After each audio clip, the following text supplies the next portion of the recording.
Everyone, আসসালামু আলাইকুম। সবাই কেমন আছেন? আই হোপ সবাই ভালো আছেন। সবাইকে নববর্ষের শুভেচ্ছা।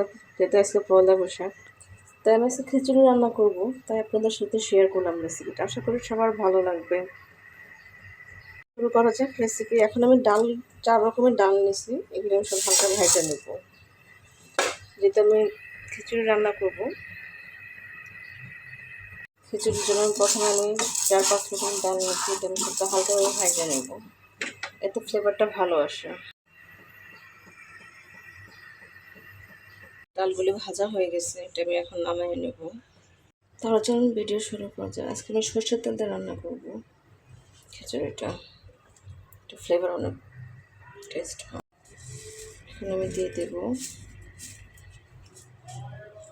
শুকনো মরিচ, মশলা দিয়ে দেব খিচুড়িতে, ভালো নাড়াচাড়া দিয়ে দেব।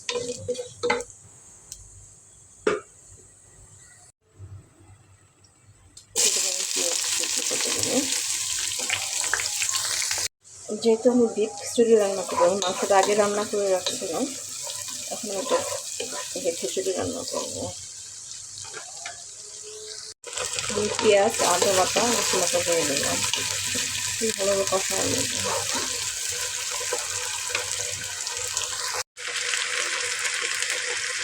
এক এক করে আমি খিচুড়ি সবগুলো মশলা দিয়ে দেবো।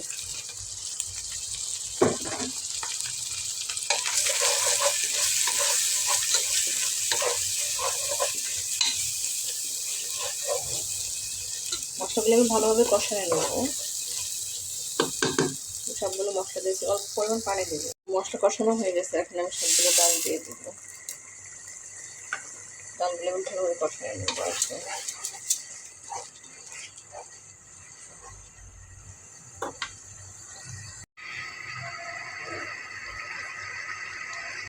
এখন আমি গাজর কিছু দিয়ে দিলাম সিদ্ধ হওয়ার জন্য, তারপর কষানো নেব। তারপর আমি গরু মাংসগুলো এমনি কষানো আছে, তারপর আমি আরেকটু কষানো নেব। চালগুলো দিয়ে দিলাম, একদম ভালো লাল ভাজা নেব।